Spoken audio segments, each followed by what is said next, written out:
Hi friends, எல்லாருக்கும் வணக்கம். இன்றைக்கி நம்ம ஒரு புது ஜாப் அப்டேட் பற்றி பார்க்க போகிறோம். இது யாருக்கு அப்படின்னு சொல்லி பார்த்தோம்னா, ஸ்பெஷலாக இன்ஜினியரிங் கிராஜுவேட்ஸ்க்கு. ஸோ நீங்கள் ஒரு இன்ஜினியரிங் கிராஜுவேட்னால் இந்த வீடியோவை ஸ்கிப் பண்ணாமல் கடைசி வரைக்கும் பாருங்கள். ஏன்னா இது ஒரு சென்ட்ரல் கவர்மெண்ட் ஜாப். ஓகேங்களா? இன்னும் நம்ம சேனலை சப்ஸ்கிரைப் பண்ணலைன்னா சப்ஸ்கிரைப் பண்ணிவிட்டு பார்க்க கண்டினியூ பண்ணுங்கள். ஏன்னா இந்த வீடியோவில் அது ஜாப் போஸ்டிங் என்ன, எப்படி அப்ளை பண்ணுறது அப்படிங்கிற எல்லா டீட்டெயில்ஸையும் உங்களுக்கு ஸ்டெப் பை ஸ்டெப்பாக அஃபிஷியல் நோட்டிஃபிகேஷனை டிஸ்பிளே பண்ணி டீட்டெயில்டாக எக்ஸ்பிளைன் பண்ண போகிறோம். ஓகேங்களா? அதுக்கப்புறம் இந்த அஃபிஷியல் நோட்டிஃபிகேஷனுக்கான லிங்க் வேணும்னா நம்ம பிளாக் சைட்டில் நாங்கள் கொடுத்துருக்கோம், டவுன்லோட் அஃபிஷியல் நோட்டிஃபிகேஷன் அப்படின்னு சொல்லிட்டு. இதை போய் நீங்கள் கிளிக் பண்ணி தாராளமாக டவுன்லோட் பண்ணிக்கலாம். ஓகேங்களா? இதை கிளிக் பண்ணிங்க அப்படின்னா உங்களுக்கு அஃபிஷியல் நோட்டிஃபிகேஷன் டவுன்லோட் ஆயிரும். அதுக்கு முன்னாடி நம்ம மற்ற ஜாப் ரிலேட்டட் வீடியோஸையும் நம்ம போட்டிருக்கோம், அதையும் நீங்கள் செக் பண்ணி பாருங்கள். ஓகேங்களா? இப்போ நம்ம அஃபிஷியல் நோட்டிஃபிகேஷனுக்குள்ளே போகலாம். அஃபிஷியல் நோட்டிஃபிகேஷன் என்ன சொல்லியிருக்காங்க அப்படின்னு சொல்லி பார்த்தோம்னா, இது மெயினாக யார் ரிலீஸ் பண்ணியிருக்காங்க அப்படின்னு சொல்லி பார்த்தோம்னா, ஸ்டாஃப் செலெக்ஷன் கமிஷன் அவங்க ரிலீஸ் பண்ணியிருக்காங்க. என்ன போஸ்டிங்க்கு அப்படின்னு சொல்லி பார்த்தோம்னா, junior engineer civil mechanical electrical அவங்களுக்கு ரிலீஸ் பண்ணியிருக்காங்க. ஸோ இதில் இம்பார்ட்டன்ட் டேட்ஸ் எல்லாமே இங்கே தெளிவாக கொடுத்துருக்காங்க. இம்பார்ட்டன்ட் டேட்ஸ் என்னென்ன, அதாவது எப்போ சப்மிட் பண்ணணும் அப்படின்னு சொல்லி பார்த்தோம்னா 21 ஜூலைக்குள்ளார நீங்கள் சப்மிட் பண்ணணும் அப்படிங்கிற சொல்லியிருக்காங்க. அதுக்கப்புறம் உங்களுக்கு கரெக்ஷன் விண்டோ 1 ஆகஸ்ட்லேருந்து 2 ஆகஸ்ட் வரைக்கும் கொடுப்பாங்க அப்படிங்கிறது சொல்லியிருக்காங்க. அதுக்கப்புறம் எக்ஸாம்ஸில் என்னன்னு சொல்லி பார்த்தோம்னா 27th 31st, அதாவது 27th to 31st அக்டோபர் வரைக்கும் உங்களுக்கு எக்ஸாம்ஸ் இருக்கும் அப்படிங்கிறத சொல்லியிருக்காங்க. இது பேப்பர் 1. அதுக்கப்புறம் பேப்பர் 2 ஜான்வரியிலேருந்து பிப்ரவரியில் ஏதோ ஒரு மந்தில் நடக்கும் அப்படிங்கிறத சொல்லியிருக்காங்க. ஓகேங்களா? இப்போ என்னென்ன போஸ்ட் இருக்குது அப்படிங்கிறத பார்த்தோம்னா, ஆல்ரெடி பார்த்தாச்சு ஜூனியர் இன்ஜினியர் அப்படின்ட்டு. ஓகேங்களா? இதில் எந்த ஆர்கனைசேஷன், அதாவது border roads organisation junior engineer civil கேட்டகரியில் அப்படிங்கிறத சொல்லியிருக்காங்க. உங்களுக்கு ஏஜ் லிமிட் 30க்குள்ளே இருக்கலாம் அப்படிங்கிற சொல்லியிருக்காங்க. இதுக்கு என்ன எஜுகேஷ்னல் குவாலிஃபிகேஷன் அப்படின்னு சொல்லி பார்த்தோம்னா, நீங்கள் சிவில் இன்ஜினியரிங் டிகிரி முடிச்சிருக்கணும் அப்படிங்கிற சொல்லியிருக்காங்க. ஓகேங்களா? அதுக்கப்புறம் 2 years ஒர்க்கிங் எக்ஸ்பீரியன்ஸ் இருக்கணும் அப்படிங்கிற சொல்லியிருக்காங்க.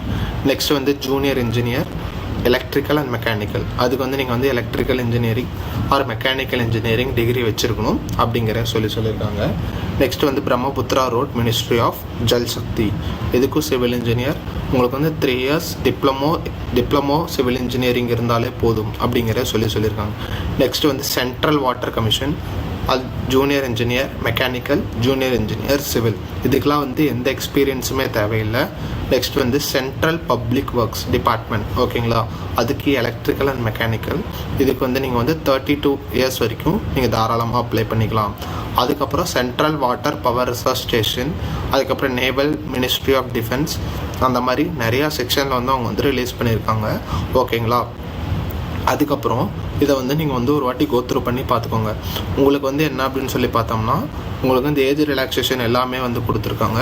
டோட்டலாக எவ்வளோ வேக்கன்சிஸ் இருக்குது அப்படின்னு சொல்லி பார்த்தோம்னா 1340 வேக்கன்சிஸ் இருக்குது அப்படிங்கிறத அவங்க சொல்லியிருக்காங்க. ஓகேங்களா? அதுவும் இல்லாமல் உங்களுக்கு ஜோன் வைஸ் வேக்கன்சி எல்லாமே நீங்கள் செக் பண்ணி பார்த்துக்கலாம் அப்படிங்கிறதையும் சொல்லியிருக்காங்க. ஓகேங்களா? நெக்ஸ்ட்டு இந்த இதில் என்ன எஜுகேஷ்னல் குவாலிஃபிகேஷன், ஏஜ் ரிலாக்ஸேஷனில் உங்களுக்கு நார்மலாக என்ன ஏஜ் ரிலாக்ஸேஷன் இருக்குமோ அது எல்லாமே இதுக்கும் அப்ளிகபிள் ஆகும் அப்படிங்கிறது சொல்லியிருக்காங்க. ஓகேங்களா? அதுக்கப்புறம் நம்ம என்ன பார்க்கலாம் அப்படின்னு சொல்லி பார்த்தோம்னா, இதுக்கு என்னென்ன எக்ஸாம்ஸ் இருக்குது, எப்படி அப்ளை பண்ணுறது அப்படிங்கிறத பார்த்தலாம். ஃபஸ்ட்டு எப்படி அப்ளை பண்ணுறது அப்படிங்கிறத பார்த்தோம்னா, நீங்கள் நம்ம ஸ்டாஃப் செலெக்ஷன் கமிஷன் அந்த வெப்சைட்டில் போயிட்டு நீங்கள் 1 time ரிஜிஸ்ட்ரேஷன் பண்ணிவிட்டு அதுக்கப்புறமா நீங்கள் அப்ளை பண்ணணும் அப்படிங்கிறது அவங்க சொல்லியிருக்காங்க. ஸோ எப்படி அப்ளை பண்ணணும்னு தெரியலனா நீங்கள் ஜஸ்ட் டெமோ அப்படின்னு மட்டும் கமெண்ட் பண்ணுங்கள், நாங்கள் உங்களுக்கு டெமோ வீடியோ அப்லோட் பண்ணுறோம். ஓகேங்களா? நெக்ஸ்ட்டு இது அப்ளை பண்ணும்போது என்னென்ன நீங்கள் வச்சுருக்கணும், அதாவது ஆதார் கார்டு இருக்கணும் அப்படிங்கிற எல்லாமே டீட்டெயில்ஸையும் கொடுத்துருக்காங்க. ஸோ அதையும் நீங்கள் ஒரு வாட்டி செக் பண்ணி பார்த்துக்கோங்க. ஓகேங்களா? அதுக்கப்புறம் இதுக்கு அப்ளை பண்ணதுக்கப்புறம் உங்களுக்கு கரெக்ஷன் விண்டோ டைமும் கொடுப்பாங்க.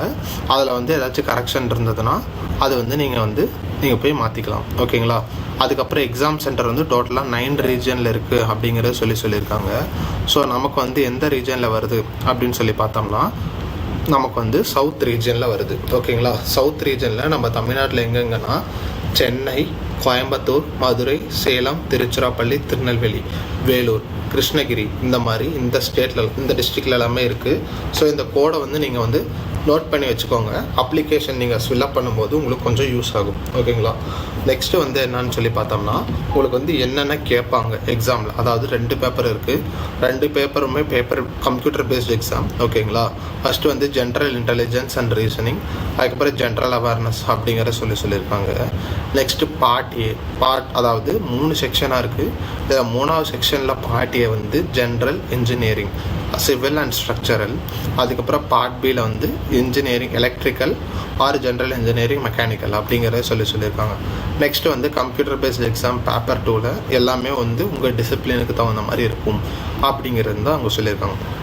ஓகேங்களா? இதுக்கப்புறம் இங்கே வந்து பேப்பர் 1ல் என்னென்ன சிலபஸ் இருக்குது அப்படிங்கிற எல்லாமே இங்கே கொடுத்துருக்காங்க. அதே மாதிரி பார்ட் ஏல சிவிலுக்கு என்ன கேட்பாங்க, எலக்ட்ரிக்கலுக்கு என்ன கேட்பாங்க, மெக்கானிக்கலுக்கு என்ன கேட்பாங்க அப்படிங்கிற எல்லா டீட்டெயில்ஸும் இங்கே தெளிவாக கொடுத்துருக்காங்க. ஸோ அஃபிஷியல் நோட்டிஃபிகேஷனை நீங்கள் தெளிவாக செக் பண்ணி பாருங்கள். ஓகேங்களா?